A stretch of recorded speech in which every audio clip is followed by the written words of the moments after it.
తుక్కుగూడలో announce చేసింది.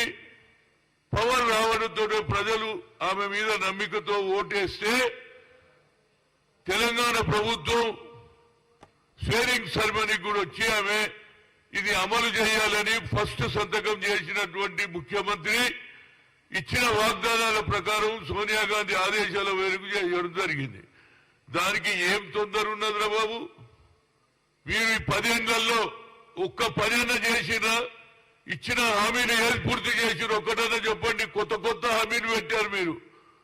దళిత బంధాన్ని అను, లేకుంటే ఏది బీసీ బంధు ఏదో ఒకటి, అదేవిధంగా రైతు బంధు పెట్టారు. కానీ ఇచ్చిన హామీలు ఇంటికో ఉద్యోగం కానీ, అదేవిధంగా 3 ఎకరాల భూమి కానీ ఇచ్చిండ్రా? ఏమి చేయని వాళ్ళు మాట్లాడుతున్నారు. ఎందుకంటే వాళ్ళకి భయం పుట్టుకున్నది. మా పార్టీ ఉంటుందా పోతుందా? ఒకరి తర్వాత ఒకరు ఈనాడు కాంగ్రెస్ లో చేరుతా ఉన్నారు. కాంగ్రెస్ మీద అభిమానం పెరిగింది ప్రజలకు. ఇవాళ సోనియా గాంధీ తప్పనిసరిగా అమలు చేస్తుందనే నమ్మిక ప్రజల్లో ఉన్నది. ఆ నమ్మిక మీరు పూర్తి చేస్తే మా బీఆర్ఎస్ కు మరి నామరూపాలు ఉంటాయా పోతాయా అనే భయంతో రోజు ఏదో ఒక మీద ట్విట్టర్లో మాట్లాడడం అది న్యాయం కాదురా బాబు.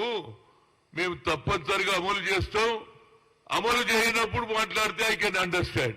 ఆల్రెడీ బస్సు పెట్టేసిండ్రు. ఏది ఇవాళ బస్సులలో ఫ్రీ అన్నం ఇచ్చేసినాం.